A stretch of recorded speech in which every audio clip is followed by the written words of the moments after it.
projeto Cotelarias e Cotileiros na senda do património material e imaterial, o espetáculo pretende ser uma exultação e uma crítica social e política ao processo de industrialização, às relações económicas, ao trabalho e à luta laboral, ao ruído cruel da civilização de hoje. Por último, exalta pensamentos, sentimentos, angústias e alegrias inerentes ao cotidiano do ser humano.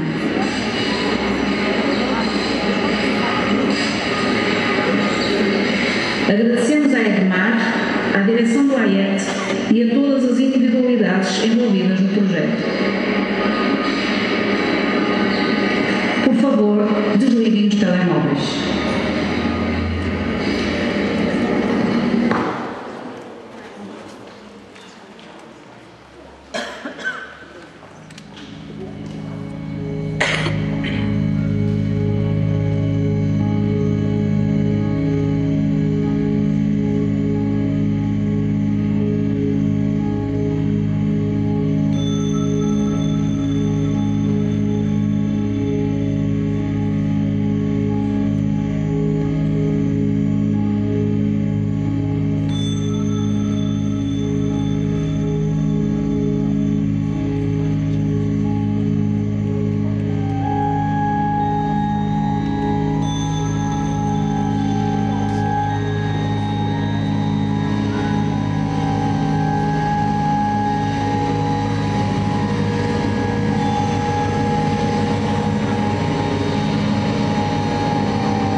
Tenho febre e escrevo rangendo os dentes.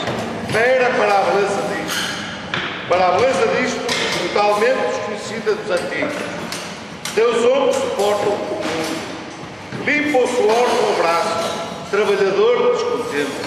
Ó rodas, ó engrenagens, forte espasmo retém os maquinismos em fúria fora e dentro de mim. Por todos os meus nervos dissecados, fora! Por todas as papilas, fora! De tudo com que eu sinto. Tenho os lábios secos, ó grandes ruídos modernos, de vos ouvir demasiadamente no peito. E arde na cabeça, vos querer cantar com um excesso, e a expressão de todas as minhas sensações, com um excesso contemporâneo de voz. Ó máquinas, em febre olhantes motores, como uma natureza tropical, grandes trópicos humanos, de fé, e fogo, e força. Canto o presente, e também o passado e o futuro, porque o presente é todo o passado e todo o futuro. Quando pronuncio a palavra futuro, a primeira sílaba pertence ao passado. Quando pronuncio a palavra silêncio, destruo! E há Platão e Virgílio dentro das máquinas e das luzes elétricas. Só por novo outrora, e foram humanos Virgílio e Platão, e pedaços do Alexandre Magno do século, talvez 50, átomos estão de interfere para o cérebro do Ésquilo do século 100. Não por estas correias de transmissão, e por estes exemplos, e por estes volantes, rugindo, rangendo, ciciando, estrugindo, ferreando, fazendo um excesso de carícias ao corpo, numa só carícia à alma. Poder exprimir-me todo, como um motor se exprime, ser completo, como uma máquina, poder ir na vida triunfante, como um automóvel último modelo, poder ao menos penetrar-me fisicamente por isto, rasgar-me todo, abrir-me completamente, tornar-me paciente. Fraternidade com todas as dinâmicas, promíscua fúria de ser parte da gente, do rodar ferro e dos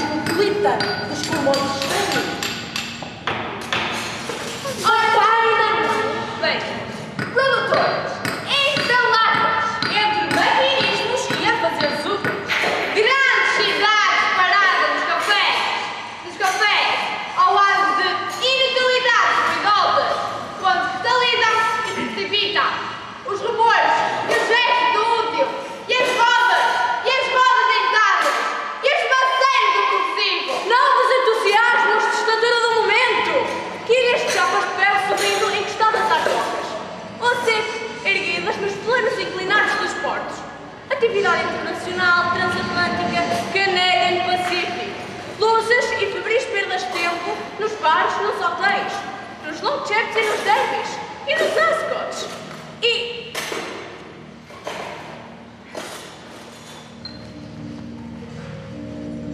Piccadillys, e à família do Opera, que entram pela minha alma dentro. Ela às ruas, ela às praças, ela lá fora, tudo o que passa, tudo o que para às montras, comerciantes, vários, escroques, exageradamente bem vestidos, membros evidentes de clubes aristocráticos, esquálidas, figuras dúbias, chefes de família, vagamente felizes e patronais, até na corrente de ouro que atravessa o colete de algibeira a algibeira. Tudo o que passa e nunca passa. Presença demasiadamente acentuada das covardes banalidade interessante. E quem sabe o que por dentro das burguesinhas, mãe e filha, geralmente que andam na rua, ou por fim qualquer. A graça de mil falsos pedrastas que passam, lentos. E toda a gente, simplesmente elegante, passeia e se mostra, e afinal tem alma lá dentro. Como eu desejaria ser o centenário disto tudo! A maravilhosa beleza das corrupções políticas, deliciosos escândalos financeiros e diplomáticos, agressões políticas nas ruas e, de vez em quando, o cometa de um regicídio que ilumina, de prodígio e fanfarra, os céus usuais e lúcidos da civilização cotidiana. Notícias desmentidas dos jornais, artigos políticos insinceramente sinceros. Somos os filhos da época! Somos os filhos da época! Somos os filhos da época. E a época é política. Todas as coisas, minhas, tuas, nossas, coisas de cada dia, de cada noite, são coisas políticas. Queiras ou não queiras, os géneros têm passado político. Tua pele, o matiz político. Teus olhos, o brilho político. Dizes, tem ressonância. O que calas, tem peso, de uma forma ou de outra, político. Mesmo caminhando contra os ventos dos passos políticos, sobre o solo político. Poemas apolíticos também são políticos. E lá em cima, a lua já não dá ao ar. Ser ou não ser, eis a questão. A questão política não precisa nem ser gente para ter importância política. Basta ser petróleo, ração ou qualquer derivado. Ou até uma mesa de conferência cuja forma vem sendo discutida meses a fio. Enquanto isso, os homens matam-se, os animais são massacrados, as casas queimadas, os campos tornam-se agrestes, como nas épocas passadas, e menos políticas. Era uma vez um homem rico. Para enriquecer, ele fez coisas más. Roubou um caixote de lixo a uma velhinha e depois vendeu a ela, com dispositivo anti-roubo. Emprestou dinheiro e fez com que os homens que queriam emprestar pagassem o dobro. Ele produziu trabalho pobre e tirava metade do que eles ganhavam. Então eles pagavam para os manter pobres. Mas não se importava. Ele era rico. Apenas uma coisa o preocupava. No fundo da rua vivia outro homem rico. Nosso homem sabia como ele adquiriu o seu próprio dinheiro e disse para consigo: Esse homem deve ser tão perverso como eu. Então, eu confiava nele. Dormia com uma pistola debaixo da cabeça. Isso devia fazer com que ele se sentisse seguro. Mas não foi. A pistola ainda funcionava. Onde é que as balas falharam? Talvez o seu vizinho conseguisse rastejar com um gato e parecer com a sua arma para o assaltar. Então, ele ficou sentado toda a noite a tentar manter-se acordado, com a cabeça inclinada sobre a pistola. Por vezes, acordava com o movimento. Por vezes, a pistola caía da sua mão e ele apanhava precipitadamente. Certa vez, viu uma sombra rastejar na direção da cama. Disparou. O trinco de segurança estava ativo. Depois disso, ele tentava manter-se acordado, com o trinco de segurança desativo. Podiam vê-lo inclinar-se sobre a boca da árvore, magro e cansado, barba grisalha no queixo, a cabecear, a resmungar e a amaldiçoar o vizinho. O homem, que sabia o que os ladrões eram, pôs uma pistola debaixo da cabeça para que pudesse dormir em paz. Vivia num terror. Uma noite, disparou contra si mesmo. Notícias! Grandes crimes! 2 colunas deles, passando para a segunda página. Grandes crimes, grandes crimes.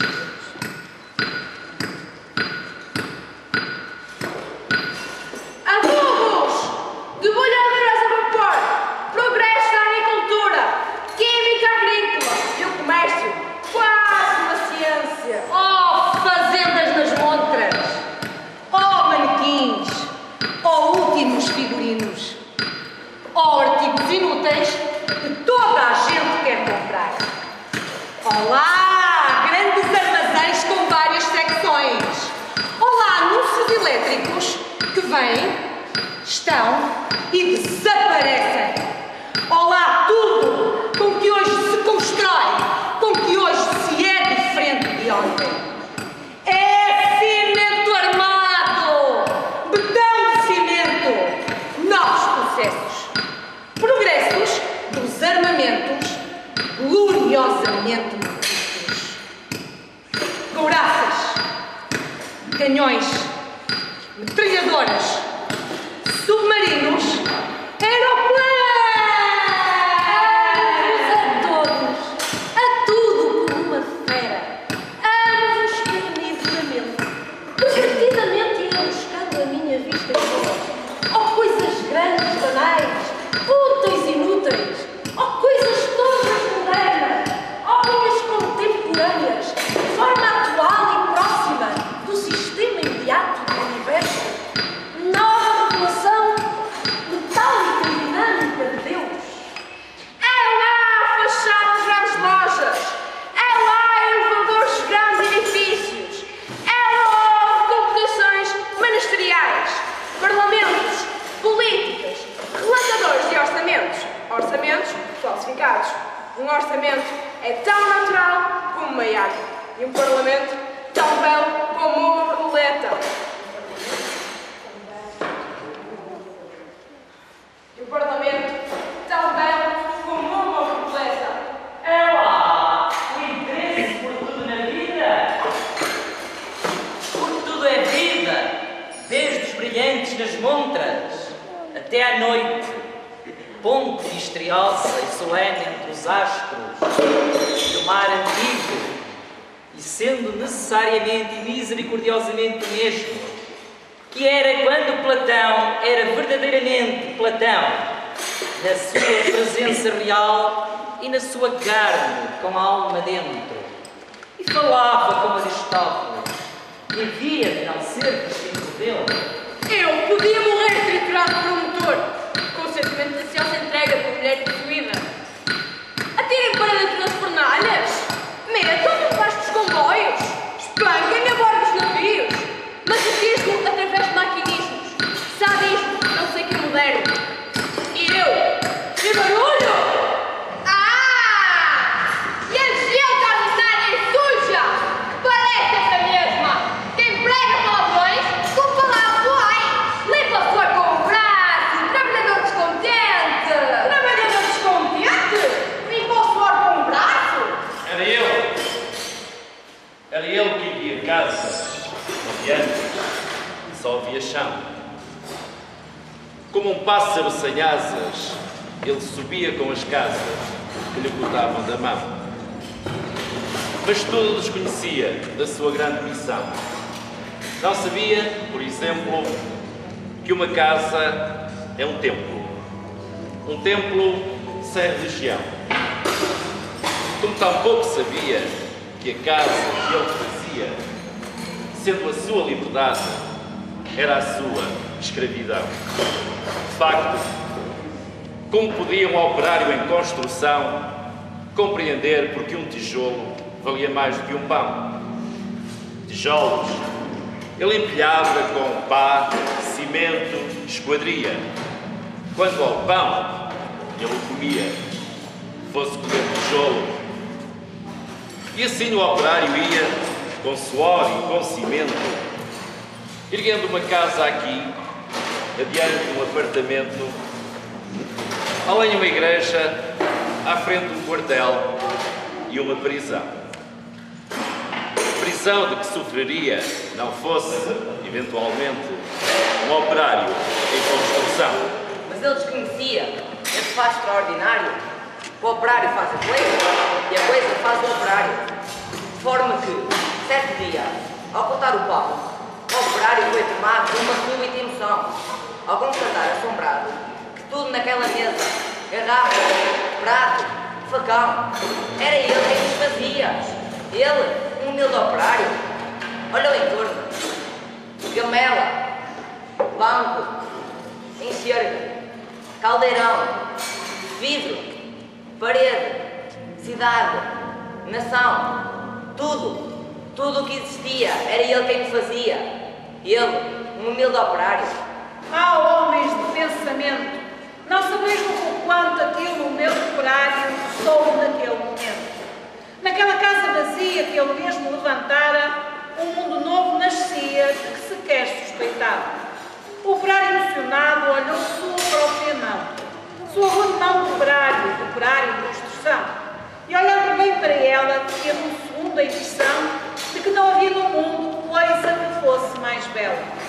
Foi dentro da compreensão desse instante solitário que tal sua construção cresceu também no operário. Cresceu em alto e profundo, em largo e no coração. E como tudo que cresce, ele não cresceu em vão, pois além do que sabia e exercer a profissão, o operário adquiriu uma nova dimensão, a dimensão da poesia. E um facto novo se viu, que a todos admirava.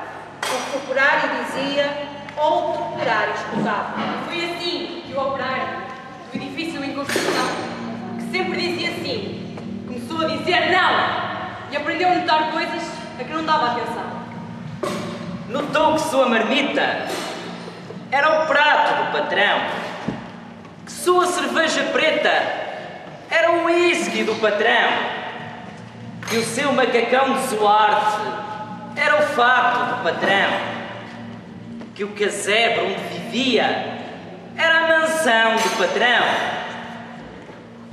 que os seus 2 pés andarilhos eram as rodas do patrão, que a dureza do seu dia era a noite do patrão, que a sua imensa fadiga era amiga do patrão. E o operário disse não! E o operário fez-se forte na sua resolução. Como era de esperar, as bocas da delação começaram a dizer coisas aos ouvidos do patrão. Mas o patrão não queria nenhuma preocupação. Convençam-no do contrário, disse ele sobre o operário, e ao dizer isso sorria. Dia seguinte, o operário, ao sair da construção, viu-se súbito cercado dos homens da delação e sofreu por destinado sua primeira agressão. Teve seu rosto cuspido, teve seu braço quebrado, mas quando foi perguntado, o operário disse não! Em vão sofreram o operário sua primeira agressão. Muitas outras seguiram, muitas outras seguirão. Porém, por imprescindível ao edifício em construção, seu trabalho prosseguia e todo o seu sofrimento misturava-se ao cimento da convulsão que crescia. Sentindo que a violência não toleraria o operário, um dia tentou o patrão dobrá-lo de modo vário. De sorte que o foi levando ao alto da construção e, num momento de tempo, mostrou-lhe toda a região. E, apontando-a ao operário, fez-lhe esta declaração: dar-te-ei todo esse poder e a sua satisfação, porque a mim me foi entregue, e dou a quem bem quiser. Dou-te tempo de lazer, dou-te tempo de mulher. Portanto, tudo o que vês será teu, se adorares, e ainda mais, se abandonares o que te faz dizer não? Isso evitou o operário.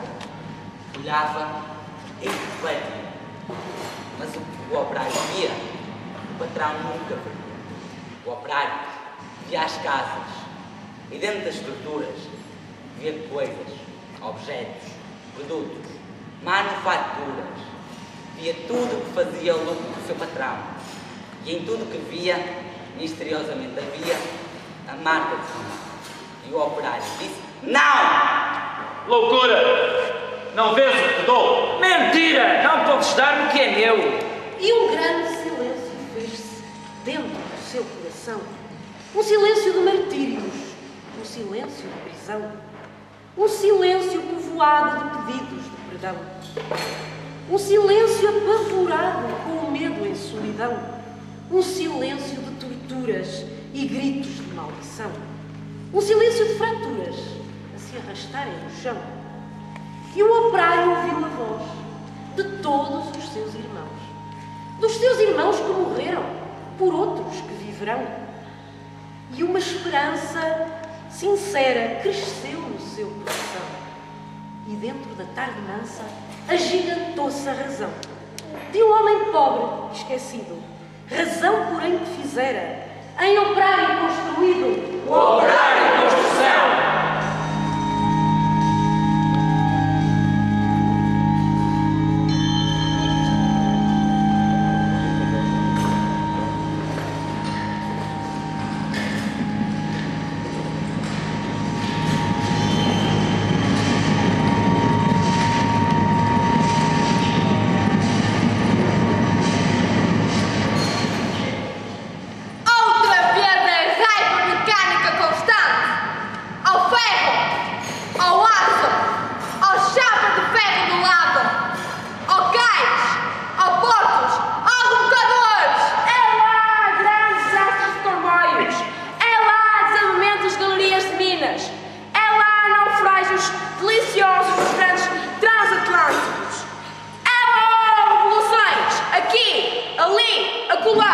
Alterações de constituições, guerras, tratados, invasões, ruído, injustiças, violências e talvez para breve o fim.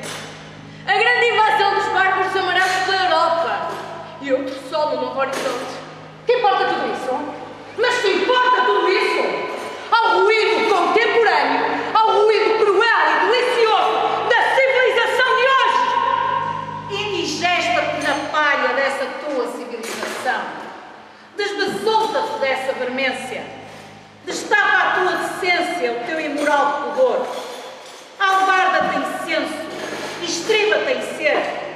Limpa-te do campo amarelo e podre, do lazareto que fez burro. Desatrela-te do que serve da roça. Desata o nó cego da vista. Desilustra-te, descultiva-te, despola-te, que mais vale ser animal que besta. Deixa antes crescer os cornos e outros adornos da civilização. Cria tantos antropófagos porque comiam os teus. Talvez o mundo fosse mundo e não a retreca que é. Ai, excremento do mal! Avergonha-te no infinitamente pequeno de ti com o teu papagaio. Ele fala como tu e diz coisas que tu dizes. E se não sabe mais, é por tua culpa, meu mandrião. E tu, se não fossem os teus pais, davas guincho, meu saguinho. Tu és o papagaio dos teus pais. Eu abro a janela para não cheirar mal. Galamba a tua bestialidade na memória que eu faço dos teus coices. Cavalga o teu incepticismo na tua célula de Dom Duarte. Arreia-te de bom senso um segundo. Peço-te de joelhos.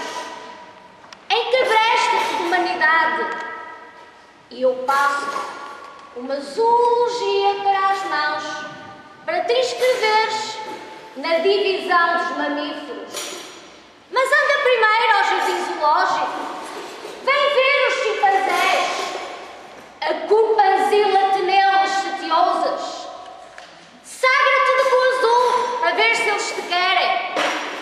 Lá porque aprendeste a andar de mãos no ar, não quer dizer que seja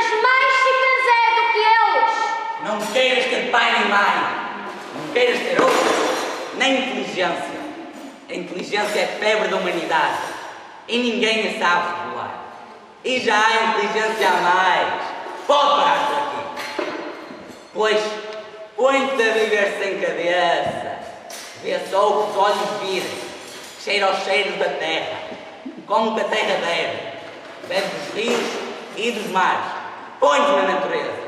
Ou a terra. Escuta. A natureza, à vontade, só sabe rir e cantar. Pois, põe-te à coca dos que nascem e não os deixes nascer. Vai então na noite pelas sombras e rouba a toda a gente a inteligência.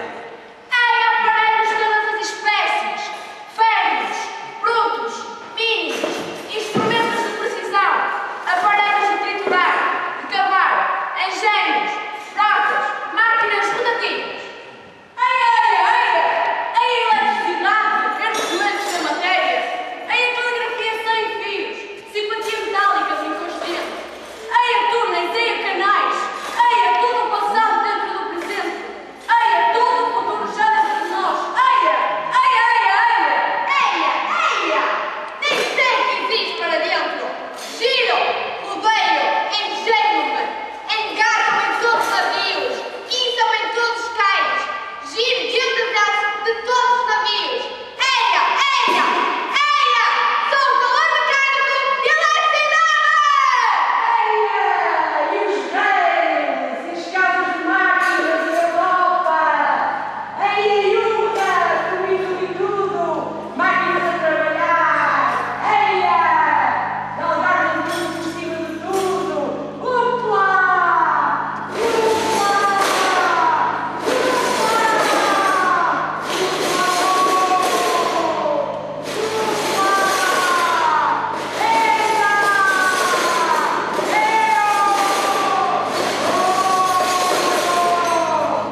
Ser tão alto que não pudesse entrar por nenhuma porta.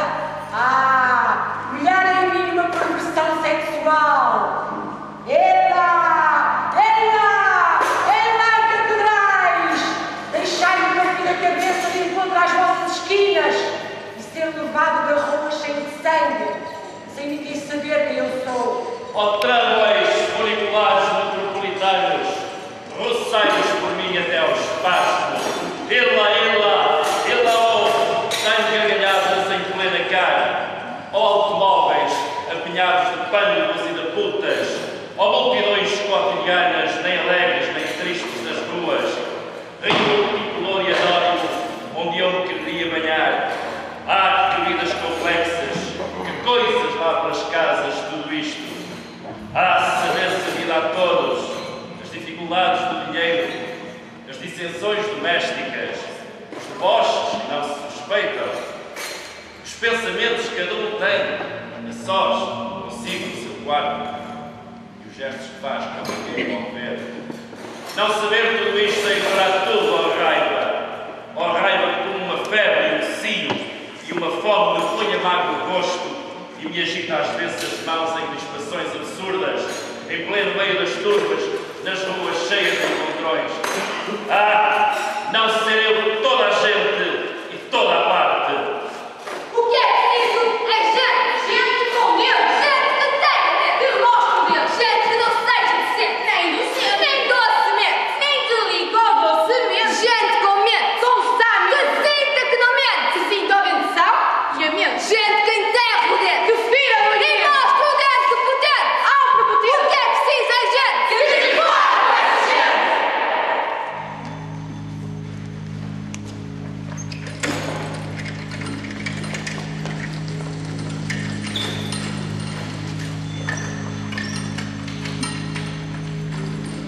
Nunca conheci quem tivesse levado porrada.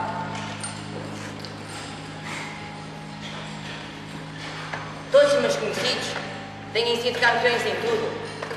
E eu, tantas vezes reles, tantas vezes corpo, tantas vezes filtro.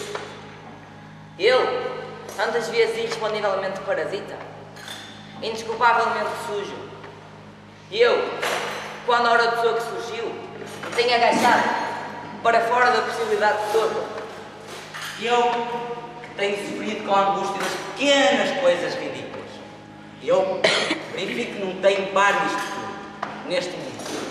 Toda a gente que eu conheço e que fala comigo nunca sofreu enxovalho, nunca foi senão príncipe. Todos eles príncipes, na vida. Quem me dera ouvir de alguém a voz humana, que confessasse, não um pecado, mas uma infâmia, que contasse, não uma violência, mas uma cobardia. Não! São todos o ideal, se os dois assim falam. Quem é honesto lado do mundo que me confesse que uma vez foi vivo? Oh, príncipes, meus irmãos! Estou farto de semideuses! Onde é que há gente no mundo? Onde é que há gente no mundo? Onde é que há gente no mundo? Onde é que há gente no mundo? Onde é que há gente no mundo? Então, se sou o que é vil e errôneo nesta terra? Poderão as mulheres não os terem amado. Podem ter sido traídos, mas ridículos nunca. E eu tenho sido ridículo sem ter sido traído. Como posso eu falar com os meus superiores sem titubear? Eu tenho sido vil, literalmente vil. Vil no sentido mesquinho, infame da vileza. Queria ver-te pela fábrica. Queria ver-te pela fábrica. O quê? Vestes. Pura tolice. Talvez ninguém de nós ponha tanto coração no trabalho. Eu sou uma fábrica. E se chaminés me faltam, talvez seja preciso ainda mais coragem. Sei. Frases vazias não agradam. Quando serrais madeira, é para fazer leiga. E nós, que somos? Senão trabalhadores a esculpir a tora da cabeça humana. Certamente que a pesca é coisa respeitável. Atira-se a rede e quem sabe, pega-se um estojão. Mas o trabalho de coleta é muito mais difícil. Pescamos gente viva e não peixes. Penoso é trabalhar nos altos fornos onde se tempera o ferro em brasa. Mas pode alguém acusar-nos de ciosos? Nós polimos as almas com a lixa do verso. Quem vale mais? Um poeta? Ou um técnico que produz comodidades? Ambos. Os corações também são motores. A alma é poderosa força motriz. Somos iguais. Diante da vaga de palavras, levantemos um dica! Mãos à obra! O trabalho é vivo e novo. Como os oradores vazios. Fora! Fora! Não toques nos objetos materiais. A harmonia mecânica. Por mais leve que seja uma chave, são locos todos objetos. Uma jarra, transparente. Tem um temor ao público. É terrível. Mesmo o seu nome? Somente podes dizer. A boca fica inchada. Desconfiai do mais trivial, na aparência singelo. Examinai, sobretudo o que parece habitual. Suplicamos expressamente, não aceiteis o que é de hábito como coisa natural. Porque em tempo de desordem sangrenta, de confusão organizada, de arbitrariedade consciente, de humanidade desumanizada, nada deve ser natural. Nada deve ser impossível de mudar. Chega um tempo em que não se diz mais, meu Deus, tempo de absoluta depuração. Tempo em que não se diz mais, meu amor, porque o amor resultou inútil e os olhos não choram. E as mãos tecem apenas o rude trabalho. O coração está seco.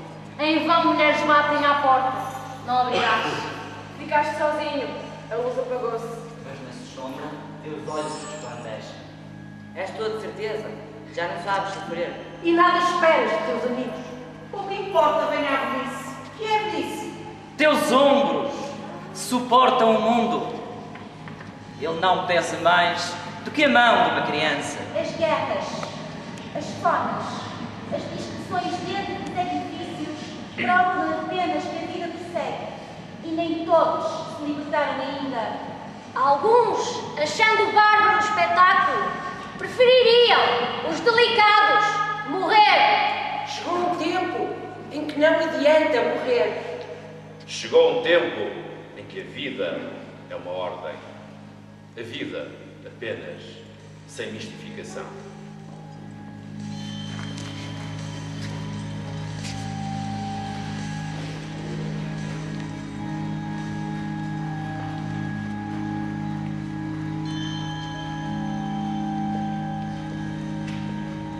Gente, com medo. O que é